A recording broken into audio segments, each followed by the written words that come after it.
Move చేయకుండా ఈ వరద లేని ప్రాంతాల జిల్లాల నుంచి మట్టుకు తెప్పించి దీన్ని నిరంతరమైన మన కృష్ణతేజ గారు దీన్ని ముందుకు తీసుకెళ్తా ఉన్నారు, దీన్ని మానిటర్ చేస్తూ ఉన్నారు.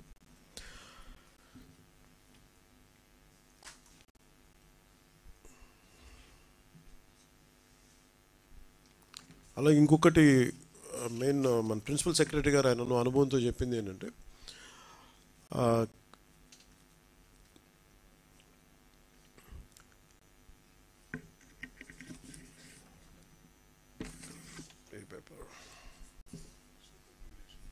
సూపర్ ఎక్కడ నేను రాసుకుంది సూపర్ క్లోరినేషన్ ఇక్కడ ఉంది. మెయిన్ క్లోరినేషన్ ఇప్పుడు చాలా ఈ మనకి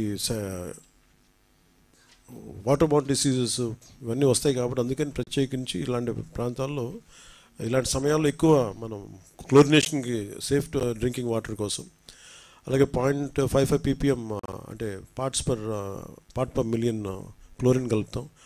అంటే ఎలా ఉంటుందంటే 40,000 లీటర్లు ఒక లారీ ఉంటే దానికి 100 గ్రాములు బ్లీచింగ్ పౌడర్ కలపటం. సూపర్ క్లోరినేషన్ అంటే ఇంకా ఇది ఈ పరిస్థితులు ఎన్ని జాగ్రత్తలు తీసుకున్నా డ్రైనేజ్ వాటర్లో కలిసిపోయిందా లేదా ఈ జాగ్రత్తల కోసం దీని ప్రత్యేక పరిస్థితులు చాలా తక్కువ సమయంలో దీన్ని సూపర్ క్లోరినేషన్ వాడతారు. ఒక ఎక్స్ట్రీమ్ సర్కమ్స్టాన్సెస్లో మనకున్న ఎక్స్ట్రీమ్ సర్కమ్స్టాన్సెస్లో నిన్నే ఆదేశాలు ఇవ్వడం జరిగింది. ఫ్రమ్ 100 grams బ్లీచింగ్ పౌడర్ నుంచి 150 grams బ్లీచింగ్ కలిపితే అది మోర్ ఈ ప్రత్యేక పరిస్థితులు ప్రజలకు కొంచెం ఈ వాటర్ బాండ్ డిసీజెస్ రాకుండా ఉంటుంది అనేది అది కూడా ఈరోజు టెలికాన్ఫరెన్స్లో మాట్లాడటం జరిగింది. అలాగే మనం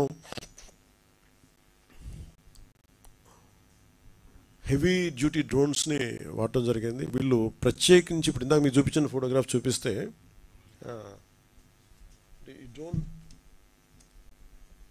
ఈ డ్రోన్ చూస్తే మీకు ఇది హెవీ డ్యూటీ డ్రోన్. ఇది హెవీ డ్యూటీ డ్రోన్.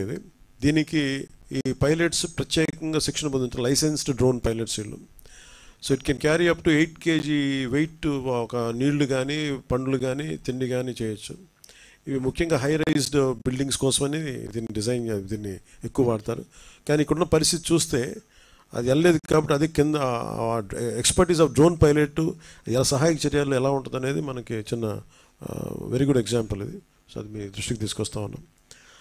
అలాగే ఉదాహరణకి ఇప్పుడు తోటల వాళ్ళు లేరు పామర్లంక బ్రిడ్జి ఇలా దెబ్బతింది, ఇట్లాగా రాకపోకలు దెబ్బతిన్నాయి అనేది ఎవరు అధికారులు మా దృష్టికి తీసుకొస్తే కాన్ఫరెన్స్ కాల్లో కూడా దాన్ని పర్మనెంట్గా చేయాలి. దాన్ని కూర్చోబెట్టి దానికి ఒక 31 crores బడ్జెట్ కూడా ఉంది. దాన్ని మన వెంటనే దాన్ని వరదలు అయిపోయిన వెంటనే ప్రిన్సిపల్ సెక్రటరీ శశిభూషణ్ గారి ఆధ్వర్యంలో దాన్ని పూర్తి చేస్తాం. అలాగే ప్రకాశం జిల్లా, కృష్ణా జిల్లా, మన ఎన్టీఆర్ జిల్లా అందరు డిపి వాళ్ళందరితో మాట్లాడటం జరిగింది. కంప్లీట్గా తీసుకుని వాళ్ళు చాలా సలహాలు సూచనలు ఇచ్చారు. ఏమేం కావాలి, అడిషనల్గా ఏం కావాలనేది. ప్రత్యేకించి వాళ్ళు అడిగింది మస్కిటో రిపెలెంట్స్ లాంటి ఏదైనా కొన్ని ప్రాంతాల్లో కావాలి మాకు అనేది. అలాగే ఇది మాట్లాడిన ప్రతి అధికారి చెప్పింది ఏంటంటే they are quite charged up. మీ అందరూ వచ్చి ఇంత బలంగా ఉన్నప్పుడు మేము క్షేత్రస్థాయిలో మేము అందరం పనిచేస్తూ ఉన్నాం. అందుకని వాళ్ళు how to mitigate with floods అంటే ఇలాంటి వరదలు వచ్చినప్పుడు ఎప్పుడు ఊహించని వరదలు ఇప్పుడు దాకా రాలేదు ఈ స్థాయిలో. ఈ ఊహించిన వరదలు మేము ఎంత బలంగా ఎదుర్కోగలం ఈ అనుభవం మాకు నేర్పింది. ఇది ఖచ్చితంగా మీ అందరి సహాయ సహకారాలతోటి present government under the leadership of Shri Chandrababu Naidu garu మేము బలంగా పనిచేస్తామని చెప్పి వాళ్ళు కూడా చాలా ఎంతూసియాస్టిక్గా పాపం గత 72 గంటల నుంచి మరి వాళ్ళు ఇళ్ళకు కూడా వెళ్ళకుండా వారు చెప్తే వాళ్ళకి మనస్ఫూర్తిగా వారికి నా ధన్యవాదాలు తెలియజేయడం జరిగింది.